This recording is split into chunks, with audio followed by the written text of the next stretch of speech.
Now, it was the last thing one family needed after a long rail journey back from Great Ormond Street Hospital in London.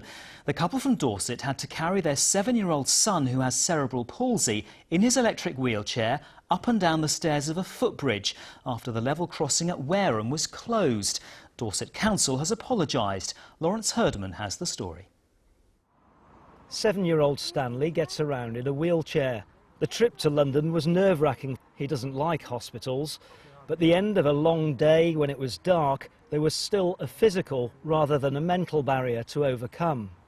We hadn't seen the signs to say that the train crossing was going to be shut from 6 p.m. that evening. So between myself and my husband, we had to carry Stan up and over the bridge to be able to get to the other side to walk home. This is Wareham's pedestrianised level crossing. Its day-to-day operation is the responsibility of Dorset Council. And when these gates are open, it offers access to everyone.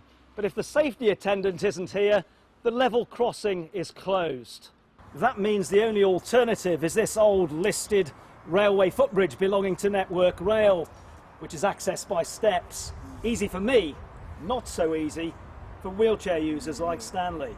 Stan's 7 now and he weighs about 22 kilograms, so that on top of his wheelchair, it's not an easy weight, and also he's tilted backwards, having to hold him and carry him up and then again back down.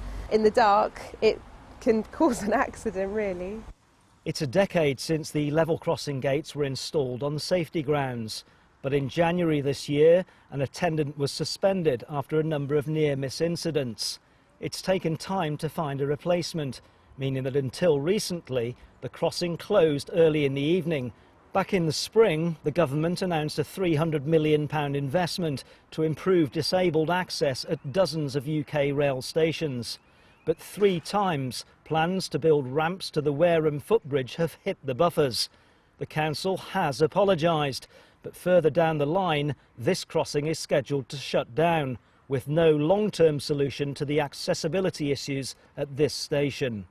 Lawrence Herdman in Wareham for BBC South Today.